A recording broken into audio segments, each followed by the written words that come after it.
Good morning, everyone. Welcome to my channel, Fife and Flow.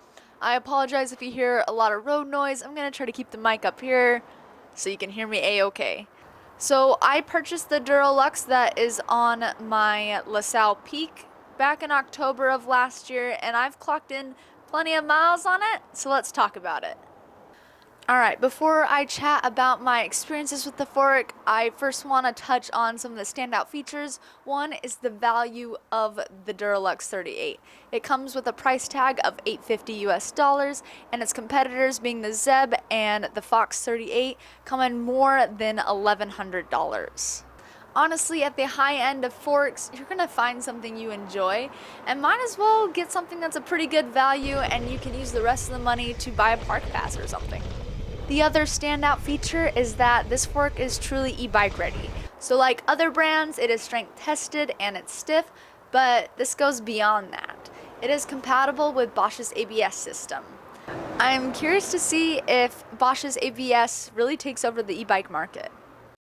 Alright, now for how the bike rides. I have the 180 Durolux on my LaSalle Peak, and I am very grateful for this because in road it does get pretty ruddy and rough, and I am very happy for the extra comfort for my hands that the 180 is offering.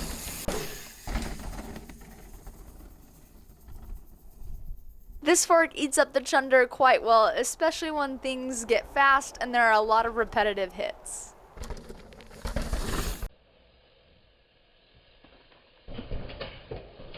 While riding steeps, the fork stays pretty high up in its travel and seems pretty supportive, which is a must for me because having a diving fork is a nightmare.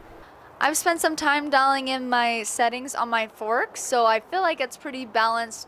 I don't really have to compromise between having my hands falling off because I have such a supportive and harsh fork, or having such a comfortable fork that can't hang when things get rowdy. I'd like to thank Competitive Cyclists for sponsoring this channel. One thing that is so helpful when trying to set up your suspension is having a digital shock pump. This is one from Fox, and I'll leave a link to this in the description below. I can't express enough how important it is to have an accurate reading that goes down to a decimal point, especially when you're trying to nail in that pressure and you just know you're a tiny bit off. It is such a big help. Being a lightweight rider, I feel like I can't really comment on the stiffness of this fork, so I'm just gonna kind of pass over that because I feel like I don't truly get to experience that benefit of a 38 diameter stanchion. However, my husband is 230 pounds, so maybe I'll have to have him hop on this fork and give a heavy boy review sometime. Overall, this fork has performed insanely well on all riding conditions and scenarios I've put it through. Jumps, repetitive hits, bottom out, steeps, you name it. If you found my thoughts on this video helpful, make sure to give it a like and subscribe to my channel. It really helps this channel out. Thank you so much for watching. Now I hope you go and find some flow.